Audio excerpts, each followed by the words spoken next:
Hey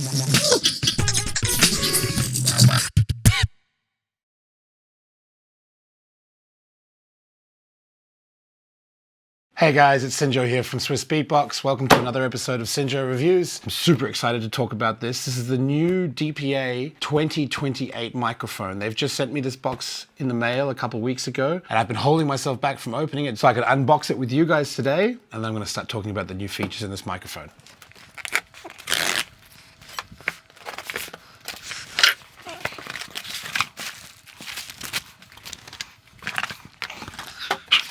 So this is the brand new DPA 2028 vocal microphone.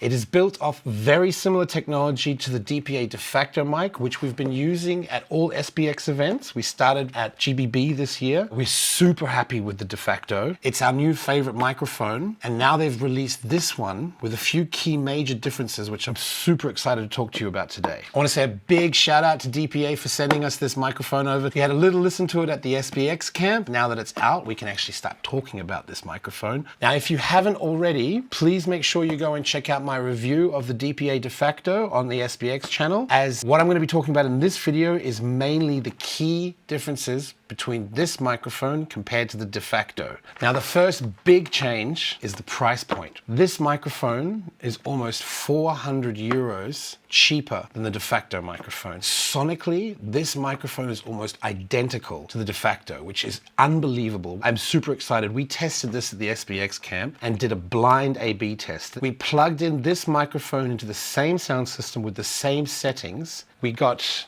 D-Lo to go on stage and have both microphones set up with the exact same settings, and without telling me which mic he was using, he would do the same beat on each microphone. I could not tell the difference. That shocked me more than anything else.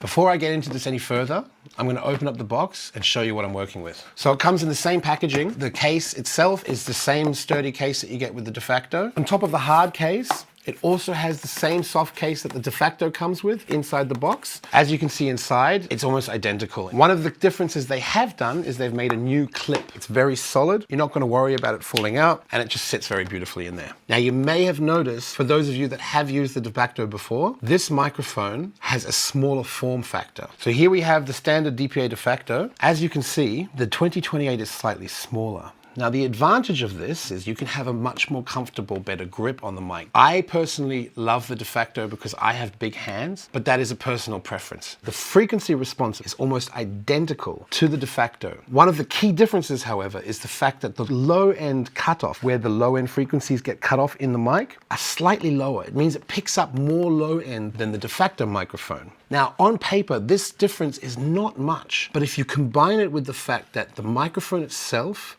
is smaller, it means that you're able to hold the microphone with more coverage over the grill. Now, what this does is, because of the natural compression that you get when you're cupping the microphone, because you're covering more of the grill, you're going to get more compression, which gives you more power.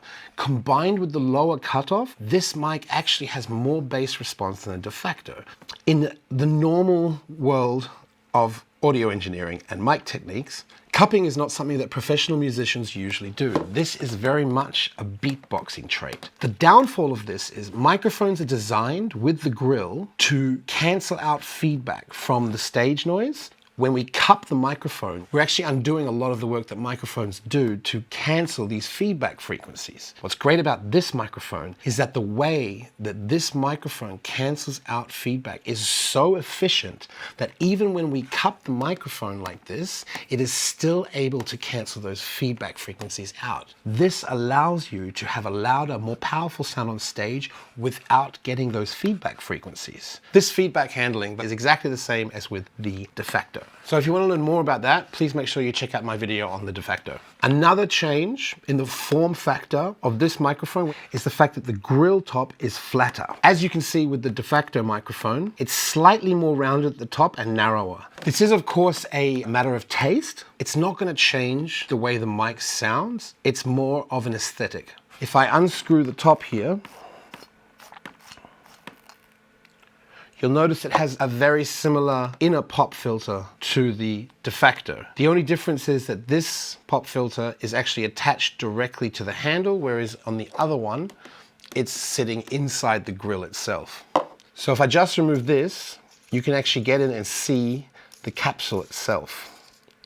Now, one of the major changes in this microphone physically compared with the de facto is the fact that this capsule is no longer modular. With the de facto microphone, you're actually able to take the capsule off and replace it. This is permanently attached to the shock mount. Now, the shock mount itself is designed so that it's able to counteract the noise from handling the microphone physically. This difference is not going to affect you as a beatboxer. What it does do is it reduces the price point of this microphone massively, even though sonically these two sound almost identical. What they have done here from an engineering perspective is unbelievable. I'm so excited about this microphone, mainly because they're able to get such a similar sound as to the de facto at such a lower price point. One of the things that makes this microphone such an important piece of equipment, and one of the reasons we're so excited about it for beatboxers specifically, is the fact that most beatboxers, professional beatboxers, have at least two microphones. One that they use for home or studio use, it's usually a professional condenser microphone, as well as usually a dynamic microphone for stage use. Now, this is based off studio condenser microphone technology. It is good enough to be used as a professional studio microphone. That is what the technology in the capsule is based off. But it can also handle the high sound pressure level environment of stage use. So you can use it both to record professionally at home or in your studio, as well as performing on stage. That means instead of having to buy two professional microphones, you only have to buy one. And not only is it cheaper in the price point, but it's also going to stop you from having to buy a second microphone to record at home or in your studio. This is a massive advantage that very few microphones that are designed for stage use are able to accomplish. If you're a looper, or even a solo beatboxer, and you practice at home on your microphone, let's say you practice at home on your studio microphone, then you take your dynamic microphone to the stage, you're going to sound different. It's going to change the way that your beatbox sounds are represented compared to when you're at home. This will give you consistency. It means that at home when you're training, your sounds are going to be exactly the same at home in the studio as when you go on stage. Especially for loopers, this is a massive advantage. I know many loopers that practice at home on their studio microphones, and then they perform live with a different mic. This is going to give you different sonic qualities, which changes the way you mix your songs in a loop station. If you practice at home with the same mic you perform on, which you should be doing anyway, but for those of you that prefer, for the sake of sound quality, you're able to use this as a studio microphone. And then when you perform live, all of those settings that you've made and the practices that you've done will sound exactly the same with this microphone. This is a massive advantage for beatboxers. It's also going to save you a lot of money. You don't have to buy two microphones anymore. You only need the one for home, studio, as well as live. Anyone that has seen the GBB 2019 videos or have been at any of the Swissbeatbox events recently has heard and knows how good the DPA de facto microphone sounds. The 2028 sounds almost identical. The difference is this microphone has noticeably more bass, it has a more comfortable form factor, and it comes at a cheaper price point. Given these advantages, this makes the DPA 2028 microphone our favorite beatbox microphone on the market right now. Please make sure you click on the link in the description to look up all of the information regarding the DPA 2028 microphone. Make sure you subscribe, hit the bell, and I'll see you in the next episode of Sinjo Reviews.